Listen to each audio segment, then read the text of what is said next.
feels like we've been waiting an eternity for a new Mario Kart game to sink our teeth into. And it kind of has been, with the last truly new Mario Kart game being Mario Kart 8, which released on the Wii U way back in 2014. Of course, Mario Kart 8 received an upgraded version for the Switch in Mario Kart 8 Deluxe, which itself got extensive DLC support in subsequent years. So it's not like we were hurting for Mario Kart content to dig into. However, as one of the 12 people who actually bought a Wii U, I'd already played Mario Kart 8 extensively for 3 years by the time Mario Kart 8 Deluxe was released in 2017. So I spent the Switch generation hoping we'd see Mario Kart 9 at some point, which we of course never did. So while I loved Mario Kart 8 Deluxe, played every piece of new DLC as it dropped, and would even go as far as to say that in its current form, Mario Kart 8 Deluxe is the best Mario Kart game Nintendo has ever made, I still longed for something truly new the entire Switch generation. But when that new Mario Kart game never came throughout the Switch's life cycle, we knew that could only mean one thing. When the Switch's long-awaited successor was finally unveiled, it would likely be accompanied by a new Mario Kart. And when the Switch 2 announcement trailer dropped last year, our suspicions were confirmed true, with the trailer giving us a glimpse at gameplay from a mysterious new Mario Kart game, which we later came to know as Mario Kart World at the Switch 2 Direct. This was an incredibly exciting prospect. For a gamer, there are very few things as exciting as a console launch, even more so when that console is paired with a must-play killer app. Remember the excitement of the original Switch launching with Breath of the Wild, where all of us who hopped in on the Switch at launch got to experience this masterpiece as the first thing we played on our new consoles. If you were an early adopter of the Switch, you no doubt remember how magical that moment felt as we all obsessed over and raved about both our new machines and Breath of the Wild. And as both a huge comic and Soulsborne nerd, I had similar feelings when the PS5 arrived with Spider-Man Miles Morales and Bluepoint's Demon's Souls remake in tow. So I was hopeful that this feeling could be recaptured again when I jumped into Mario Kart World. Saying that, I'm also a realist. So while I, like practically every Nintendo fan, was over the moon to finally see a new Mario Kart game, and know I'd be playing it at the Switch 2's launch, I was also acutely aware that Mario Kart World had an almost insurmountable task in front of it, being the first new Mario Kart game in over a decade, and following up Mario Kart 8 Deluxe. In 2025, after all the updates and DLC it received, I think Mario Kart 8 Deluxe is a 10 out of 10 video game. It plays incredibly well, still looks great, and is the most content-rich kart racer to ever be on the market. Mario Kart 8 Deluxe is about as close to perfect as a Mario Kart game can be, so how the hell can you possibly top that? Even beyond its critical success, it cannot be overstated how much of a sales juggernaut Mario Kart 8 Deluxe was. I think people are aware that Mario Kart is Nintendo's biggest franchise, but I'm not sure if they understand just how ridiculous Mario Kart 8 Deluxe's sales figures are. As of 2025, Mario Kart 8 Deluxe has sold 68.2 million copies, making it the best-selling Switch game by over 20 million units, with Animal Crossing New Horizons trailing behind it in second place at 47.82 million copies. When you factor in the Wii U copies of Mario Kart 8, the game has sold a total of 76.66 million copies, making Mario Kart 8 the 5th highest selling video game in history, surpassing games like Red Dead Redemption 2, Pokemon Red, Blue and Yellow, and The Witcher 3. I say all this to highlight how high a bar Nintendo had set for itself with World's masterpiece of a predecessor. so I guess it shouldn't be too surprising that while Mario Kart World is an exceptional kart racer, it certainly doesn't surpass Mario Kart 8 Deluxe, and in some regards compares rather unfavourably to it. While Mario Kart World offers some excellent additions and improvements to the core Mario Kart mechanics, a killer new mode in Knockout Tour, and arguably the greatest soundtrack Nintendo has ever crafted, its disappointingly bare-bones open world mode, inconsistent online performance, and a selection of maps and modes that feels light after years of playing Mario Kart 8 holds Mario Kart World back from reaching its full potential, and prevents it from being the must-play console seller many of us had hoped it would be. Let's jump in by talking about the most important aspect of any kart racer, the game feel, because no matter how good the set dressing is, a kart racer instantly crumbles if it doesn't control well. But I think we all know that the odds of a Mario Kart game feeling anything short of flawless were incredibly low. After all, game feel is something Nintendo does better than just about any other company, and not just when it comes to Mario Kart. The main selling point of nearly all their tentpole franchises, whether it be the Mario platformers, Donkey Kong, or Kirby, is that their first-party games play immaculately well. And Mario Kart has been the gold standard kart racer for more than 3 decades, for good reason. Even if it hasn't been without some stiff competition. Shout out to my beloved Crash Team Racing. So it should come as no surprise when I say that Mario Kart World plays wonderfully. Being the most popular kart racer on the market by a country mile has never caused Nintendo to grow complacent and rest on its laurels. The series' gameplay has continued to evolve with each new entry, and Mario Kart World offers the most mechanical depth we've seen in a Mario Kart game yet. If you have any degree of familiarity with Mario Kart, and let's be honest, what gamer doesn't, you'll still feel at home straight away in Mario Kart World. All the basic principles remain the same here. You're still jumping and drifting around corners, holding down the accelerator a split second after the countdown timer hits 2 to get a little boost at the start of a race, and defending yourself from other racers' attacks with held items, or making their lives a nightmare by bombarding them with items of your own. But Mario Kart World also expands your mobility options through new abilities like wall riding, grinding, a charge jump, and some fun new gimmicks like the ability to commandeer large vehicles on the map to wreak some havoc on unsuspecting NPCs. These new mechanics give you the freedom to approach tracks in more ways than ever before, and add a degree of verticality to World that you won't find in any prior Mario Kart game.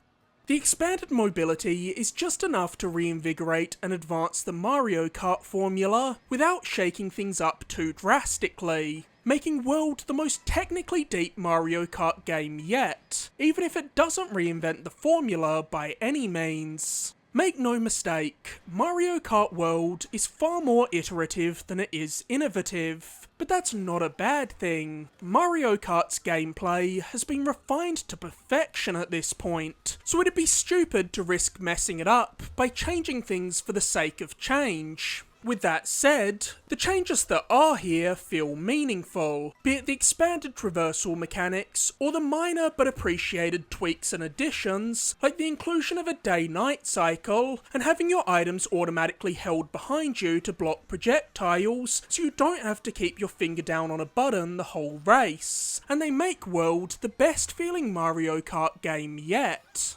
As you'd expect, Mario Kart World offers a myriad of power-ups, both new and old, to terrorise your opponents with.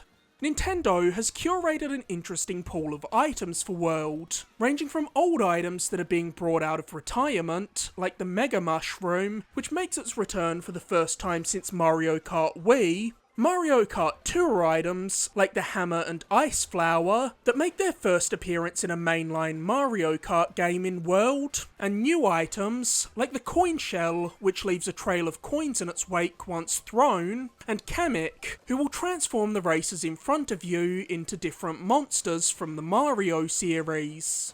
Naturally, you also have all the consistent standbys, like mushrooms, bananas, bullet bills, and the dreaded blue shell. Better hope you have a super horn to counter that. Saying that, perhaps you won't need one, as Nintendo has finally added some additional ways to counteract a blue shell. You can dodge a blue shell by perfectly timing the boost of a mushroom right before it comes crashing down on you, or use the boo item to turn your driver into an ethereal form where the blue shell will pass straight through them. But the most exciting items in Mario Kart World come in the form of its strangely realistic looking foods that can be picked up from drive-thrus on the tracks. Eating these will give you a minor speed boost, but more importantly, will transform many of the characters in World's roster into a new outfit, permanently unlocking a new costume for them. The biggest change to the formula in Mario Kart World is the number of contestants participating in each race, with Mario Kart World having 24 competitors racing at once, twice as many as any prior Mario Kart game, which can feel chaotic at first, as at the start of races you have so many players on top of each other and items are flying all over the place. But once you get used to it, I think the larger player count works. After all, part of the fun of Mario Kart is the sheer chaos and the way the tables can turn in a split second. Plus, World's tracks are designed to accommodate the increased number of players, and this is also why the expanded traversal mechanics come in clutch. The abilities to wall ride and grind allow you to approach tracks in ways you couldn't in prior Mario Kart games. You can go over the rails at the side of a bridge instead of crossing over it normally, allowing you to glide straight past opponents rather than having to duck and weave between them when too many players are crammed on a bridge together, or wall run your way over an opponent if you're both competing for space on a narrow platform. The biggest drawback I knew the next Mario Kart game was inevitably going to face was returning to a much smaller selection of tracks after we were spoiled by 8 Deluxe. Between the Wii U and Switch iterations, Mario Kart 8 received almost 10 years of support, as both versions of the game got extensive DLC rollouts that added countless new tracks. Mario Kart 8 Deluxe's DLC Booster Course Pass doubled the number of courses that were in Deluxe, which itself included all the DLC tracks of the Wii U version. This meant, when all was said and done, Mario Kart 8 Deluxe had 96 courses, a number that a brand new game was realistically never going to come close to at launch. However, a lack of quantity doesn't equate to a lack of quality. Any kart racer is only as strong as the tracks you're racing on, and with Mario Kart World, Nintendo has cooked up another wonderful assortment of tracks inspired by classic Mario locales. Like the prior Mario Kart games, World offers a mix of new tracks and reimagined tracks from previous games, with MK World seeing the return of old favourites like Moo Moo Meadows from Mario Kart Wii, Wario Stadium from Mario Kart 64, and Mario Circuit from the original SNES Mario Kart. And yes, there's of course a new spin on Rainbow Road.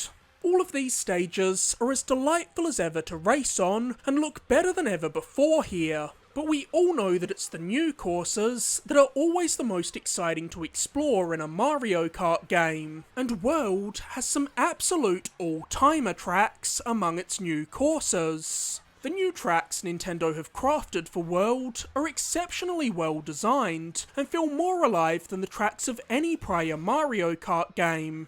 As you dodge incoming traffic on highways, swerve out of the way of obstacles thrown by enemies, and weave around wild animals that come barreling through tracks mid-race, you can see that special Nintendo magic on display at full force. Some of the highlights among the new tracks are Boo Cinema, a movie theatre themed level where you burst through the screen and race along the film reel, the Icy Sky High Sundae stage, where you can perform tricks off of the ramps that are scattered around the edges of the track for a speed boost, and DK Spaceport, a stage where you're bouncing off of springs, grinding over gaps, and leaping from wall to wall while avoiding the barrels being flung at you by a giant mechanical Donkey Kong. Many of World's new tracks have been designed to showcase the extra traversal abilities you have in your repertoire, offering endless opportunities to seamlessly alternate from wall runs to grinds to outmaneuver the other racers on the track. With this being the new focus, the vehicle transformation gimmicks from Mario Kart 8 have been scaled back in World as a result. There are no longer any anti-grav or underwater sections on tracks, though that's not to say vehicle transformations have been stripped away completely, as there are still glider sections, and many of the courses have water segments where the wheels of your kart will become skis, allowing you to bounce off of waves in the treacherous waters of stages like Wario's Galleon for speed boosts.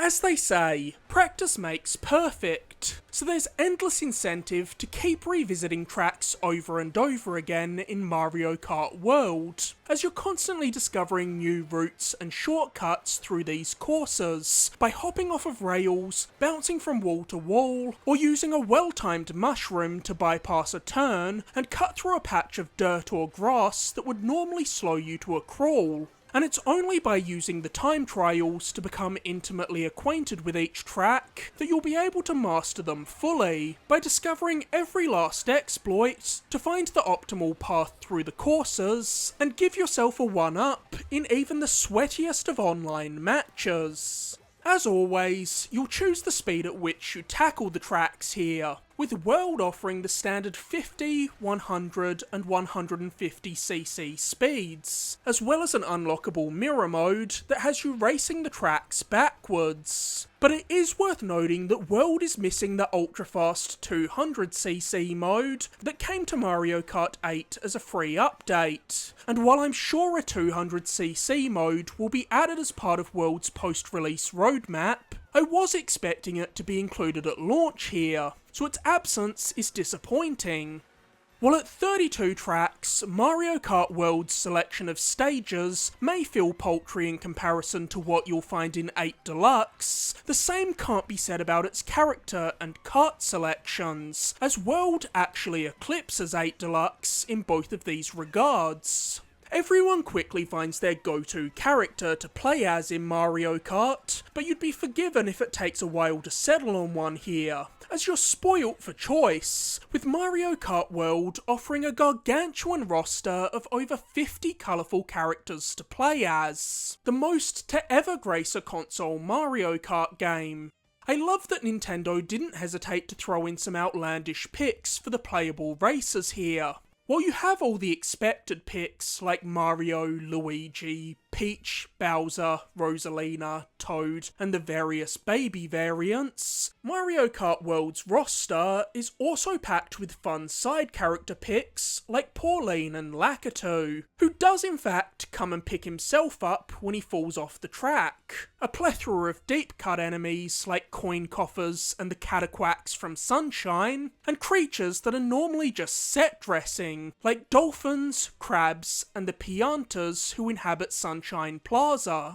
Though according to many gamers, the real star of the show is the majestic cow from Moo Moo Meadows, whose appearance in World's reveal trailer quickly took the internet by storm. And of course, like everyone else in the world, she was the first character I started playing as when I booted up Mario Kart World.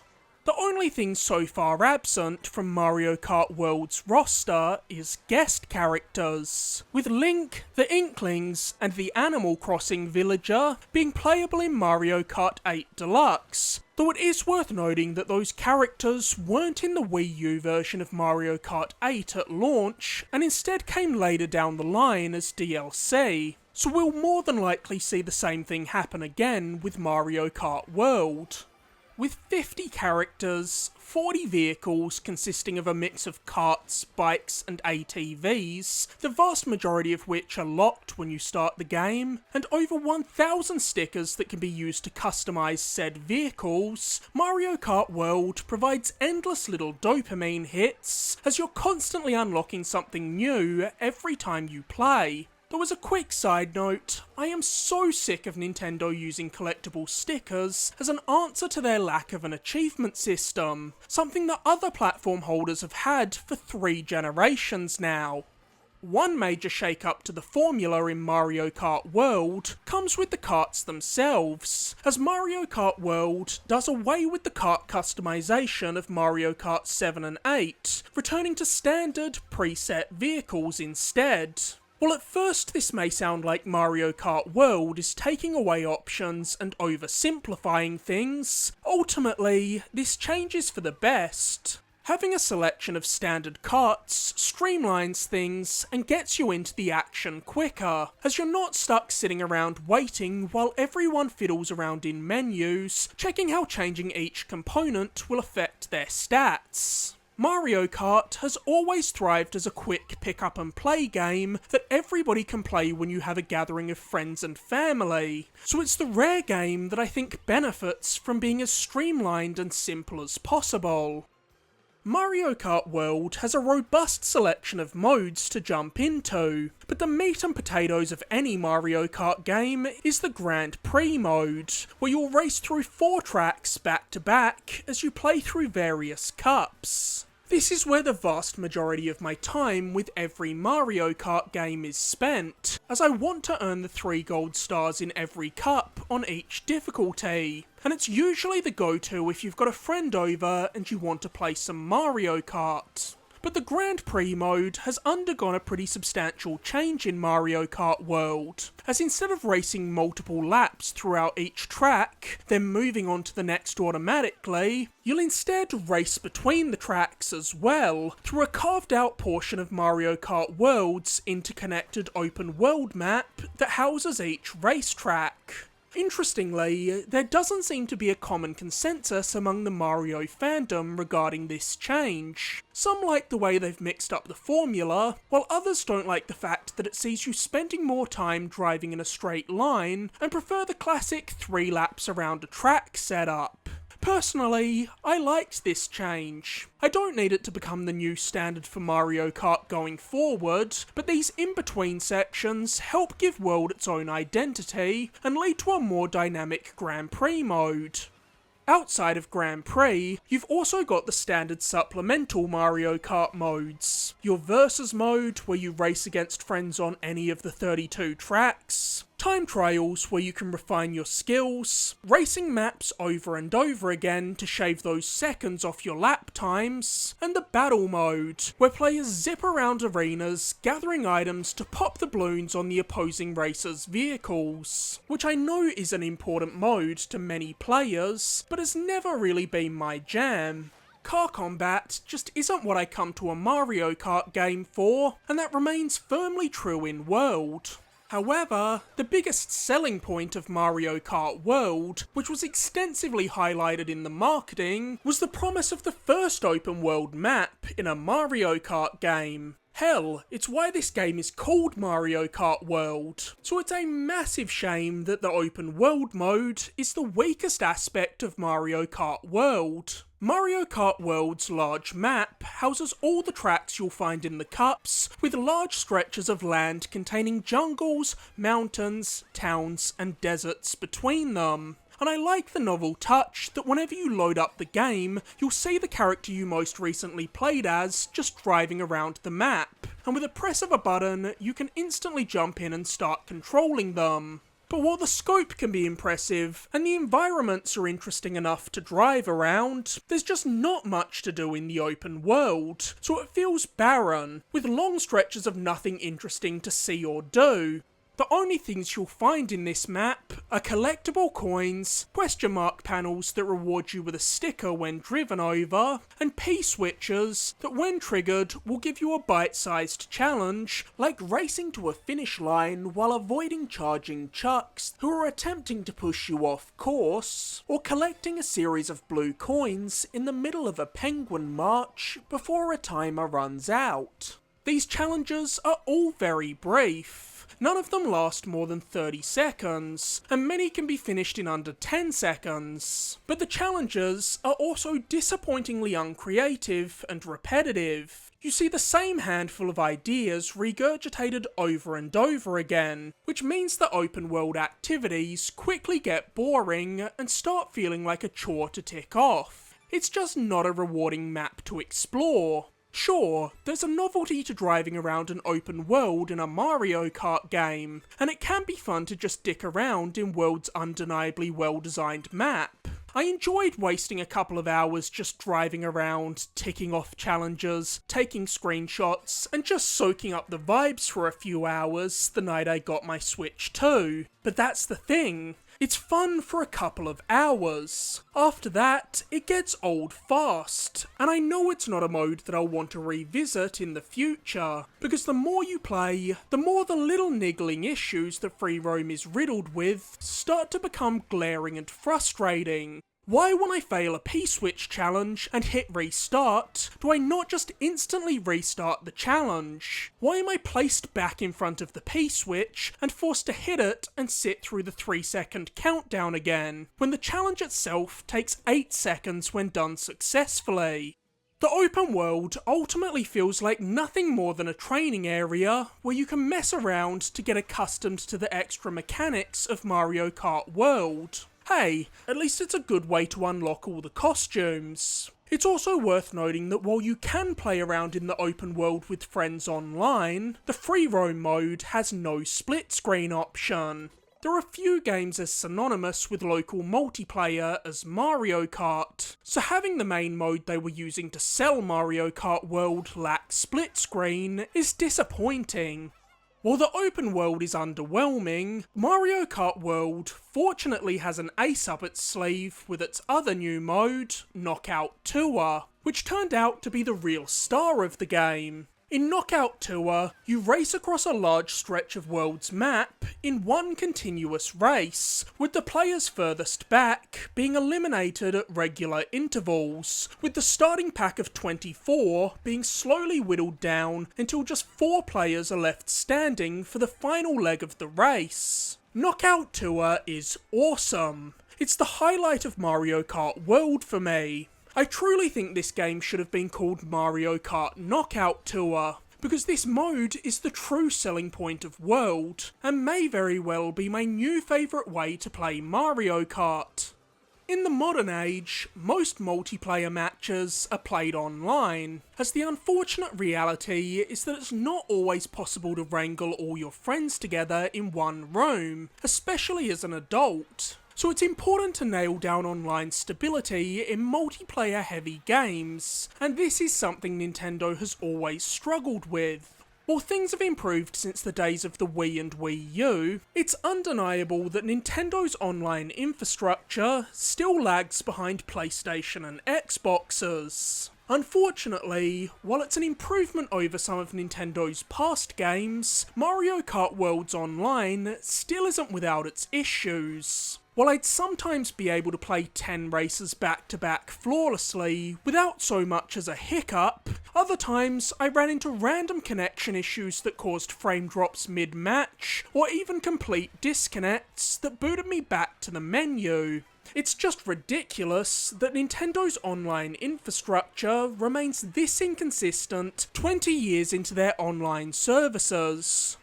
With the Switch 2 being the first Nintendo console to offer 4K resolution and HDR, you instantly notice how much of a major visual leap forward World is for the Mario Kart series. This is the first time we've ever been able to see a first-party Nintendo game in 4K, and unsurprisingly, Mario Kart World is gorgeous. The visuals are crisp, the tracks are meticulously detailed, and the HDR lighting allows the vibrant colour palette to pop in such a striking way. But the single best thing about Mario Kart World may be its unbelievably great soundtrack. Whether it's new music or rearrangements of classic Mario themes, Mario Kart World is filled with a masterfully curated, highly varied selection of wonderful sounding tracks. This might be the single best soundtrack Nintendo has ever crafted, and that's saying something.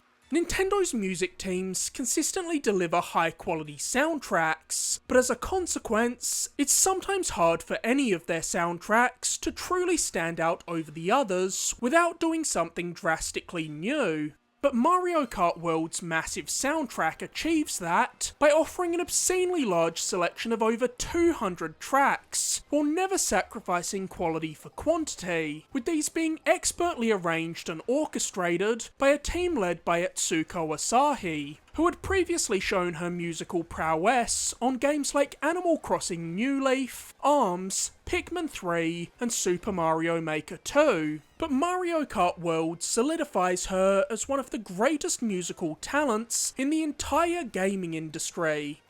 Mario Kart is the kind of game you only get once in a generation. Hell, sometimes it's once in every 2 generations in the case of Mario Kart 8. So I'm glad we got a new Mario Kart right at the beginning of the Switch 2's life cycle, because it means Nintendo can, and should, treat Mario Kart World as a platform, and spend this entire generation building upon the foundation, adding more tracks, racers, karts, and modes, which is an exciting prospect to think and theorise about. So while Mario Kart World's content lineup may fall short of what you'll find in Mario Kart 8 Deluxe now, World may very well match or even eclipse 8 by the end of this generation.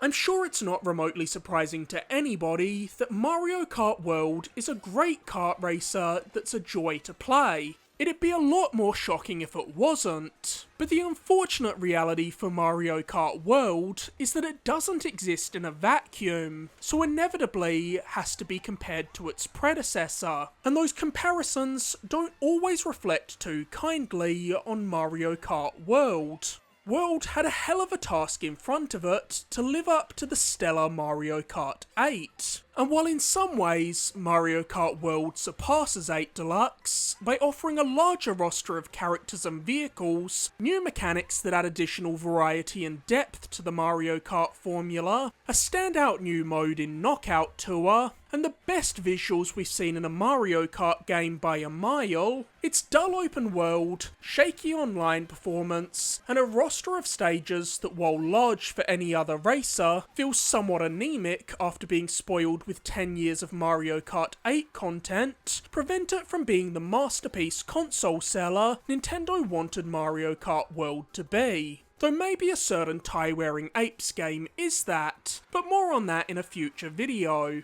Ultimately, this means Mario Kart 8 Deluxe and World both have their merits, and in my mind, Mario Kart World isn't so much a replacement for 8 as something that exists alongside it for now, and I'm sure I'll come back to both games from time to time. With that being said, if I had to choose just one Mario Kart game to recommend, it's still going to be 8 Deluxe. It's just a no-brainer choice when Mario Kart 8 Deluxe has had so many years to grow, and as a result, it's become such a content-rich package that you can extract endless time and value out of, whereas World feels like a great foundation that's going to bloom into something truly extraordinary in due time.